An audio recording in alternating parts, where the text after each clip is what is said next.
And so I always like to quote a verse in Proverbs, when a man's ways please the Lord, he makes even his enemies to be at peace with him. So if I'm your enemy right now, well, hey, relax.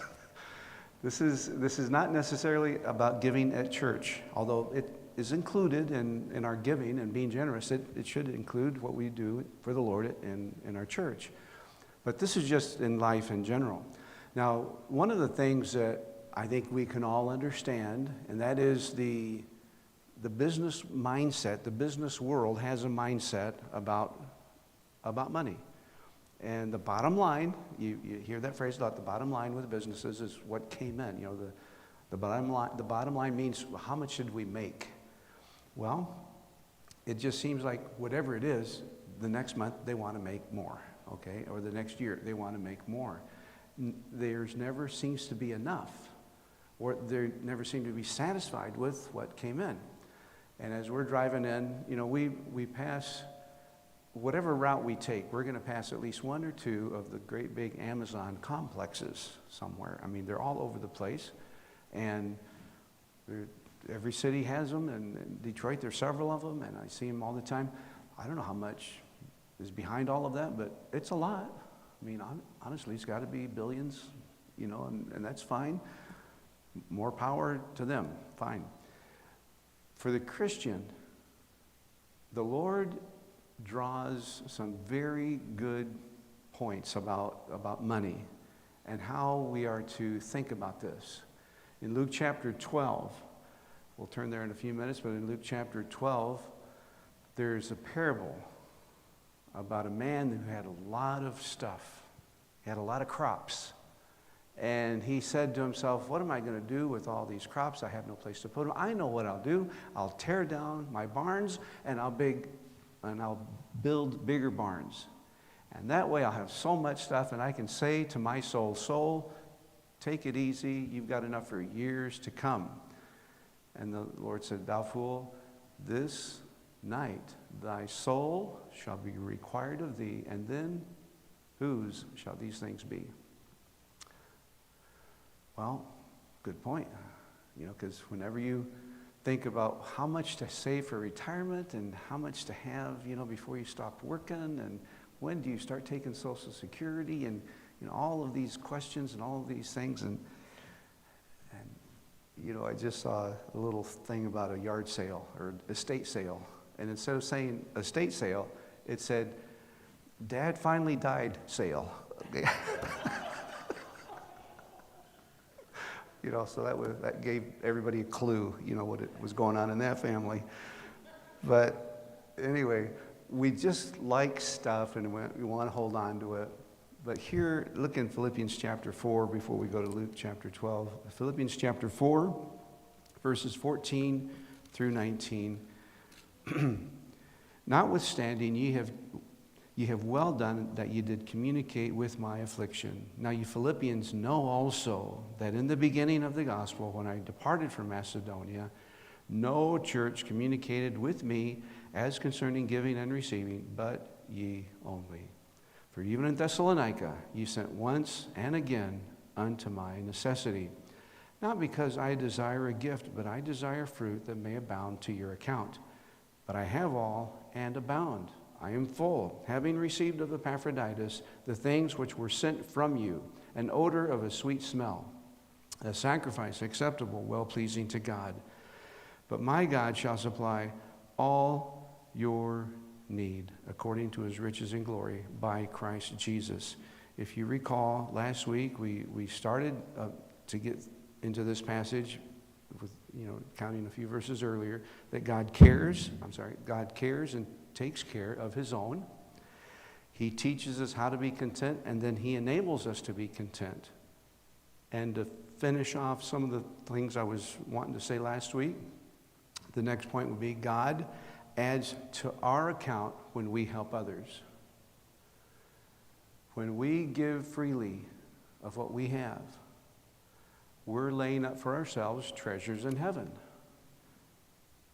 And it can be something, and I'm just going to say this, Bill, every time you give me a glass of water, you've got another reward in heaven. He's the one guy that wants to make sure I have some water. He knows I have a dry throat. Anyway, if I'm smart, I'll bring my own like I did today, but sometimes I don't. Yes, sir. Oh, there you go. Sandy? Okay, very good. You cannot even give a child a cup of cold water without getting a reward in heaven for it. So whatever you do for others, God notices. So these are random thoughts about generosity, folks, okay? Some thoughts on generosity. Don't be afraid to give, and to give freely. And to give, I think it's good, if not best, to give anonymously, okay? You don't have to always get credit for what you do, because that's not really the point, okay? But God will add to our account when we help others. A few verses that come to mind. Proverbs 13:7. There is that maketh himself rich, yet hath nothing. There is that maketh himself poor, yet hath great riches. This is speaking to what I'm talking about. There are those that hang on to everything they have because they just want more and more.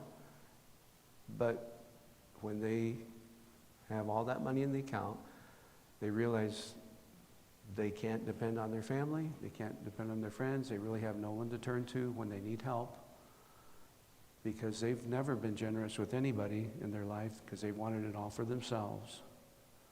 If you meet a young person and that person has as his goal or her goal, I want to make $1 million by the time I'm age 25, well, chances are he's not going to be very generous with anybody about anything, not only when he turns 25, but when he turns 30 or 35 or 40. If the focus is get all you can get, then you're not going to want to let loose of any of it. Valerie had a very rich uncle, okay? He has long since passed from this world. His name was Uncle Ralph, as I recall. Am I remembering it correctly? She's smiling. She probably didn't want me to say this, but I'm going to. Uncle Ralph was a millionaire. And Valerie was graduating from high school, and here comes a check in the mail for Valerie graduating from high school. And the check bounced. You know, and anyway, maybe that's why he's a millionaire, you know, because he never gave any of it away. I don't know. But that verse in Proverbs, there is that maketh himself rich, yet hath nothing. There is that maketh himself poor, yet hath great riches. Another one that fits along, Proverbs 11:24-25. There is that scattereth, and yet increaseth. There is that withholdeth more than is meet, but it tendeth to poverty. The liberal soul shall be made fat. The generous soul shall be made fat. And he that watereth shall be watered also himself. If you were to look, that was the King James Version. The ESV says, one gives freely, yet grows all the richer. Another withholds what he should give, and only suffers want. Ecclesiastes 11:1 is a very common verse, or well-known verse. Cast thy bread upon the waters, and thou shalt find it after many days. Luke 6:38. Give, and it shall be given unto you. Good measure, pressed down, shaken together, and running over, shall men give into your bosom. Okay? I love to give this example. After having lived in Mexico for a number of years, the ladies would go down to the market, some of them every single day, to buy their fruits and vegetables, their beans, whatever it is they were needing for the day. They would buy their masa and go home and hand make their tortillas, which makes any meal wonderful, okay? Pacachbiwa is what you would say in Mayan if you wanted handmade tortillas, okay? Now, you're not going to remember that, but if this is being recorded, I think it is, you can go back and listen to it, Pacachbiwa. Remember that phrase. Anytime you go to Mexico, the Yucatan Peninsula, they will just fall over laughing, and they'll bring you some handmade tortillas. Well, these ladies will go down to the market. They'll have their shawl on, you know. Rezago, is that what they call it? Okay, she forgot. So I think it's a rezago. Anyway, it's just like this. It's like the thing that you see Jesus wearing, you know, that red thing that goes, it's like a big thing. Well, these ladies will go down to the market, and they'll have bags, or they'll have the stuff put in there, and they'll just carry that home. Give, and it shall be given unto you, good measure, pressed down, shaken together, and running over. That describes exactly what happens at the marketplace in Mexico when someone is waiting on their favorite customer or their mom or their grandma or somebody that they know. You know, they will make sure that the weight is good. They'll have a good measure. Okay, so you think weights and measures, how does that vary? Well, it can. If you're in Latin America, be careful. They have their tricks, okay? I'd go to the market, I'd buy a kilo of tortillas, and I'd come home, and it would only be 3/4 of a kilo. And I know what a kilo of tortillas looks like, okay? I know that. I've lived there many years. A kilo of tortillas is a stack about that tall, okay? And I'd come home with that much. And why is that? Because as they're putting the tortillas on the scale, with one of their little fingers, they're kind of pressing down on the scale just a little bit. And so you're watching the needle, and boom. Yeah, that's right. Okay. Well, it's because his finger's pressing down somewhere. Okay, that's how that works. It's good measure, and then it's pressed down, and then if you're buying some corn, you shake it together and get it to where and then it's running over. It's just like they just want to give you more and more and more if you're their favorite customer. God will treat us that way. He will have others treat us that way if we're generous. Give, and it shall be given unto you. Good measure, pressed down, shaken together, and running over shall men give into your bosom. Being generous will always come back to you in a good way, okay? As we meet the needs of others, God meets our needs. As we meet the needs of others, God meets our needs, okay? Our text says this: my God, verse 19, shall supply all your need according to his riches and glory by Christ Jesus. Here he was thanking them for meeting his needs. And then he says, and by the way, God is going to meet your needs. And it doesn't depend on what you have in your bank account or what someone else has. He's going to meet your needs according to his riches and glory. There's no end to that. There's no limit to what God can do to bless you if you have the mindset, I want to be a blessing to someone else. If you have that mindset, I want to help someone else that needs it. In some discussion about giving to charity or giving to someone that needs help, the one fellow that made sense to me, he said, I don't know how much to tell you to give, but the idea is to give more than you're able to afford. Give more than you're able to afford. Make it a sacrifice for you to give to someone else. And that's when it really means something. You might think, well, who's going to know that? God knows that. You remember the poor widow that came into the temple, dropped in her 2 mites in the offering plate? They might have had an offering plate just like ours at the entrance to the sanctuary, and people would drop in money. And, well, someone was around noticing. Jesus noticed. And there were guys that were pulling in their heavy coins and their sacks of coins and, you know, all their money. And this lady comes in with the smallest possible coin. She had 2 of them, 2 mites, and she dropped them in.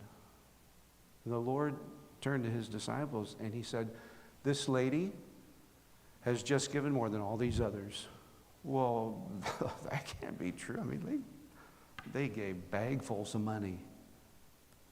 And he said, no, they gave out of their abundance, but she gave all of her living.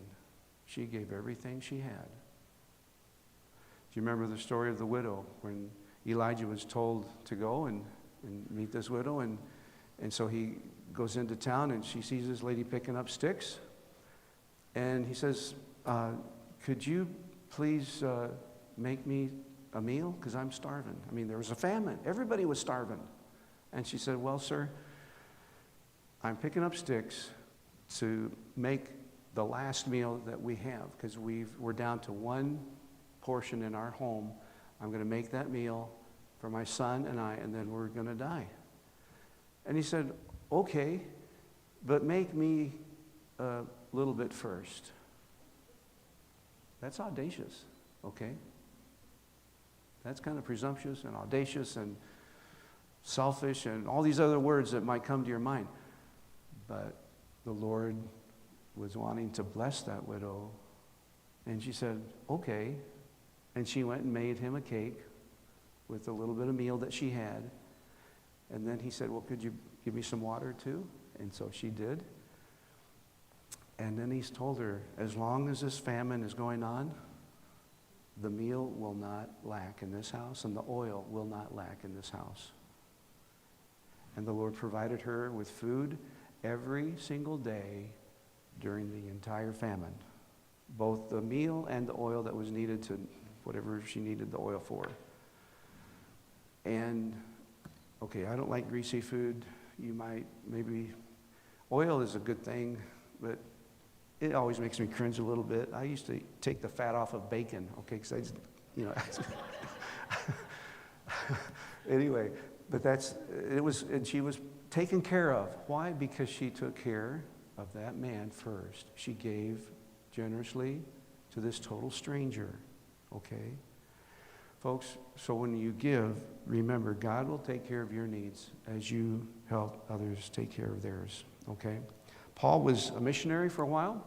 He was an evangelist. He was a prisoner. And in every situation Paul found himself in, whatever his circumstances, there were needs that he had.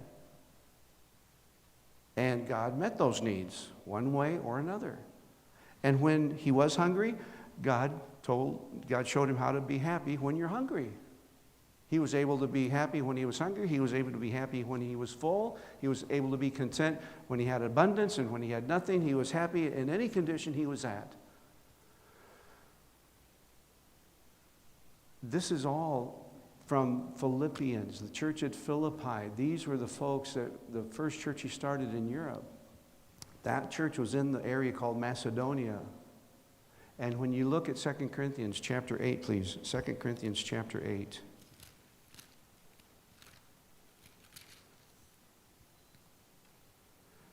2 Corinthians chapter 8, verse 1. Moreover, brethren, we do you to wit of the grace of God bestowed on the churches of Macedonia, how that in a great trial of affliction, the abundance of their joy and their deep poverty abounded unto the riches of their liberality. He said, you wouldn't believe how the poor people in Macedonia were so generous with us. They were among the most poor that he ran across, and they were among the most generous. I can say the same thing. We've been in homes of some very humble people in Mexico, and some of those people are the most generous you would ever want to meet. You can't go to their home without them sending someone down to the corner store to buy one bottle of pop to give to you, because they don't.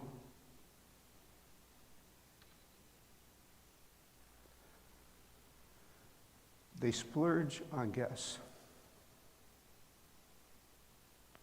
We've experienced it over and over.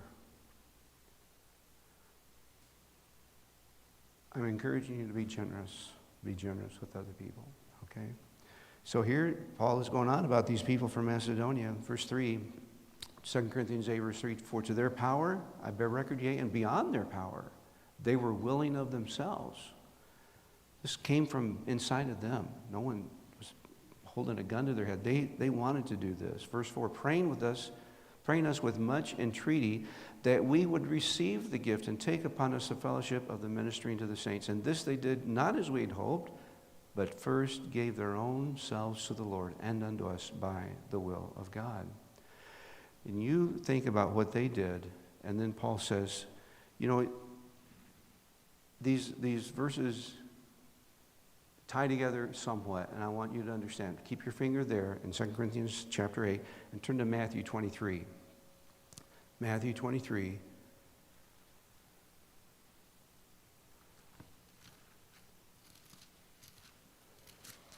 Matthew 23, verse 23.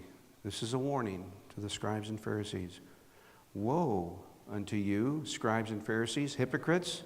For ye pay tithe of mint and anise and cumin, and have omitted the weightier matters of the law, judgment, mercy, and faith. These ought you to have done, and not to leave the other undone.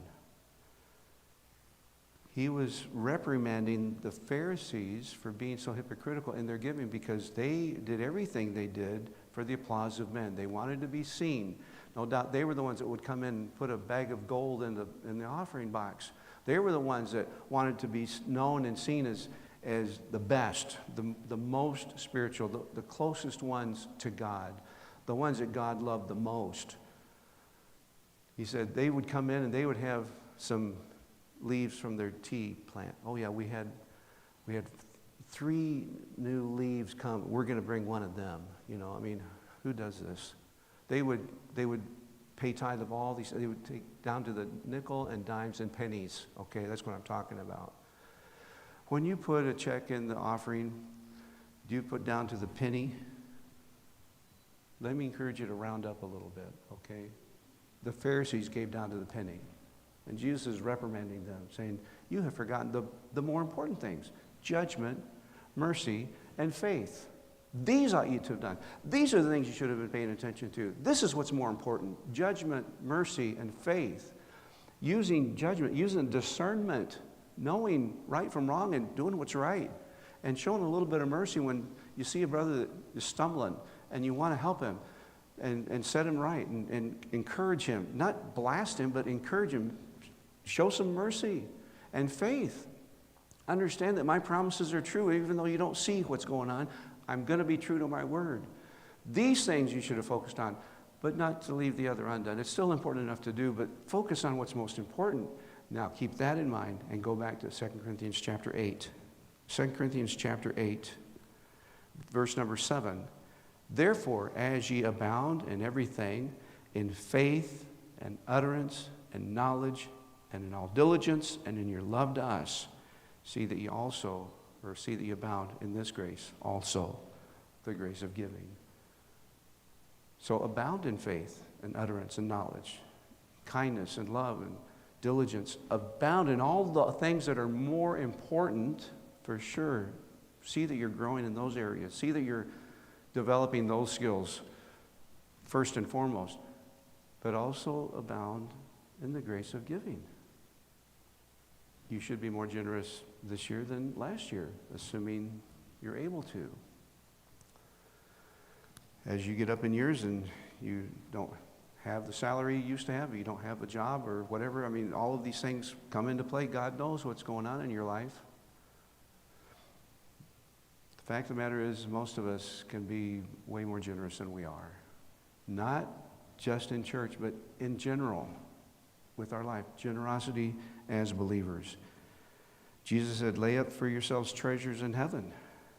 Make the best possible use of what God has given you and trying to keep it all, instead of trying to keep it all for yourself. Now let's turn to Luke chapter 12, please. Luke chapter 12.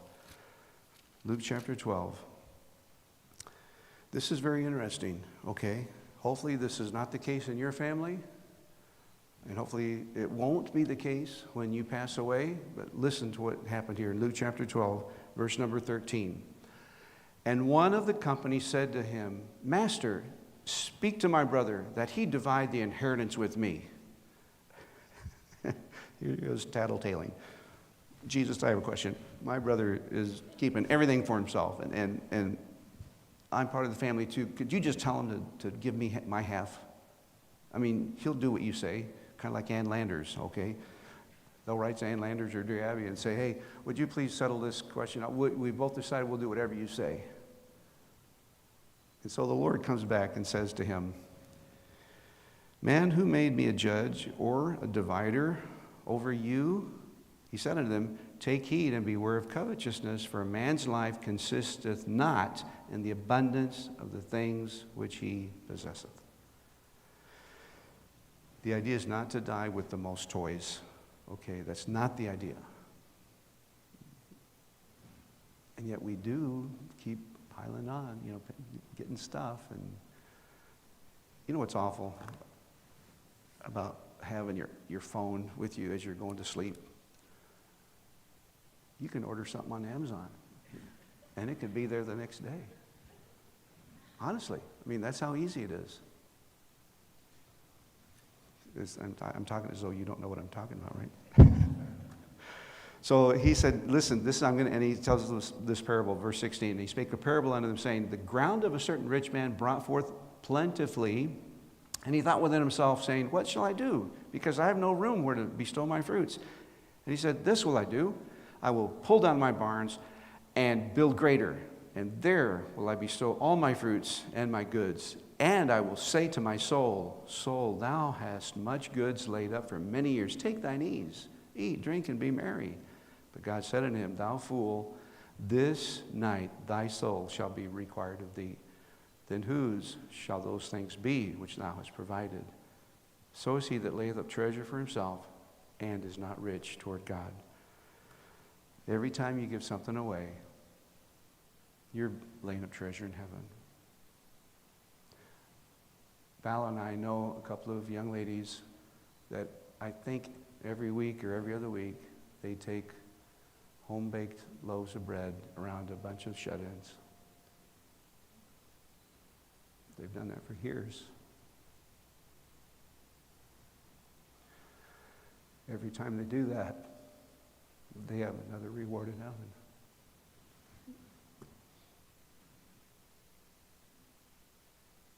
We have someone in our church like that. We have a lot of generous people in this church. So keep on doing what you're doing, okay? And if you're not generous, get with it, okay? I mean, honestly, it should be obvious. There's just so many blessings when you're generous with other people. You won't be able to enumerate all the things, good things that happen to you when you start doing for other people. Giving is a grace that we can grow and abound in, okay? And maybe it's time to do that. Maybe it's time to grow a little bit in that grace. Face it, there's different ways to do this. There's the rescue mission downtown. And every so often there's a container out here and they're asking for certain things. You know, winter is on the way. It's not here yet, thankfully, but it's coming. When it does, there's going to be some people that are cold. There's going to be some people that need some extra help. Maybe there could be a plan in place already now in your family's budget to help do stuff like that, and maybe give more than what you did before. Maybe go down yourself and help in the soup kitchen. I remember preaching many times in the rescue mission in downtown Detroit, and it's, you know, Bill Kelly's the one that's running this, and I think it's been in his family for a couple of generations, and he just takes what people give and he makes a meal out of it. And in the wintertime, there'll be 40, 50 guys there because it's cold out and they need a warm place to sleep. In the summertime, it goes way down. You know, maybe 10, 15 guys, maybe 20, and that's because it's warm out and everybody'd rather be somewhere else. But it's amazing what the generosity is like when you see it. And you see these guys. And it'll be a crowd about like this. And they have their own row. There'll be one guy in each row because they're going to be sleeping on that bench in an hour or two, you know, and thankfully they don't sleep while I'm preaching, but that's their bench. And so after I preach, then they all get up and line up, and there's a counter against the wall, and there's food at every place. And they stand there and they eat. And they're grateful. So whatever you can do to help someone else, you'll be repaid for it. It'll come back to you. And I just encourage you to be generous. Some thoughts on generosity. My God shall supply all of your need according to his riches and glory by Christ Jesus. If you know a missionary, be generous with that missionary. Because Paul, as a missionary in prison, was writing this letter telling them, thank you for what you did. God's going to take care of you now. You really can't outgive God. He will take care of us. Let's stand together. We're going to pray, and then we're going to sing a good song. Father, thank you for what you've done for us. Thank you for each one here today. For those that are traveling, please protect them and bring them home soon. And I pray for for Ramon's uncle, Mark, that you would help him and his family to do their best to walk with you and to depend on you for the comfort that they need in the loss of his son-in-law. And help him to heal quickly. Help others, Lord, that need a helping hand from you. We have those in our congregation that deal with some pretty severe issues, and I pray that you would heal them according to your will. I pray you'd watch over their kids and their grandkids. Lord, thank you for what you've done for us. We love you in Christ's name. Amen.